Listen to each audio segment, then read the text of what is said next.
Time for our rising crisis update. We'll begin here in the United States and around the world. Here in the United States, we have 555,371 cases, 22,056 deaths. Around the world, 1.8 million plus cases and 114,527 deaths. As always, we say have a note of caution because of the lack of testing here in the United States, the lack of transparency from some other regimes around the world. But it gives a general sense of where things are and where things might be going, Krystal. Yeah, indeed. And past a grim milestone, which is that coronavirus is now the leading cause of death in the United States. So that's where we are. But we do have some good news for you today, so that's good. Yeah. Boris Johnson, of course, Prime Minister of the UK, we've been reporting on the fact. First, we found out he tested positive for coronavirus and he was admitted to the hospital. He was actually in an ICU. Now, they were sure to note that he was not on a mechanical ventilator. He was taking oxygen, though, so it was a very serious situation. The good news is he has now been released from the hospital, and here's what he had to say. I thank you because so many millions and millions of people across this country have been doing the right thing. Millions going through the hardship of self-isolation, faithfully, patiently, and with thought and care for others as well as for themselves. I want you to know that this Easter Sunday, I do believe that your efforts are worth it and are daily proving their worth. Because although we mourn every day those who are taken from us in such numbers, and though the struggle is by no means over, we are now making progress in this incredible national battle against coronavirus. It's great to see. I mean, obviously, he still looks kind of weathered. That's one thing I've noticed with some of these public figures who have coronavirus. Chris Cuomo talked about this, how he's been losing weight.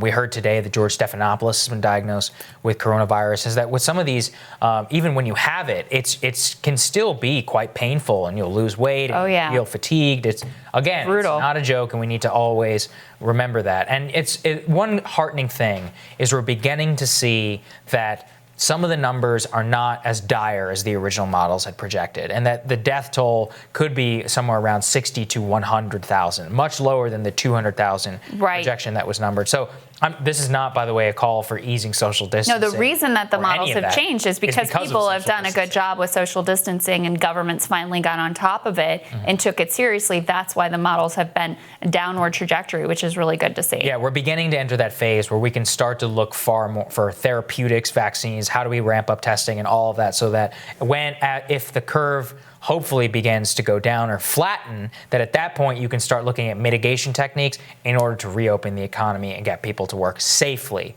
That's the most important thing. Yeah, with always keeping in mind, as we've talked about here, some countries around the world are starting to see a resurgence. We know from the we know from the Spanish flu data that they saw a second round spike. So, don't think that we're out of the woods just when you see the numbers starting to get better, and we're still in a very dire situation. Right, exactly. That's the most important thing to actually keep in mind. And then the final thing we have is a very sad update from the USS Theodore Roosevelt, where a sailor who contracted coronavirus has died from complications. The identification has not yet been released. He tested positive on March 30th, and he was in the middle of his 14-day isolation period on Naval Base Guam when he was found unresponsive during a medical check on Thursday, and he's now perished. So that's really, horrible. A terrible, horrible situation. Remember, the captain of that ship was unseemly fired, and then there was that whole incident with the Navy Secretary, who is now resigned, and the captain himself has coronavirus. So it's truly, this shows you what the captain was trying to warn about. He said there will be losses aboard my ship, and now he's officially right. And it's just, the whole thing is a disgraceful situation, and it's just terrible news to see that this is happening. And horrible that he had to go to the press to get anyone to even take this seriously, which is just outrageous in and of itself. And as we've been saying here, we both call for Captain Crusher to be reinstated. Reinstated immediately. All right. Thank you all so much for watching. We'll have another crisis update for you back here tomorrow.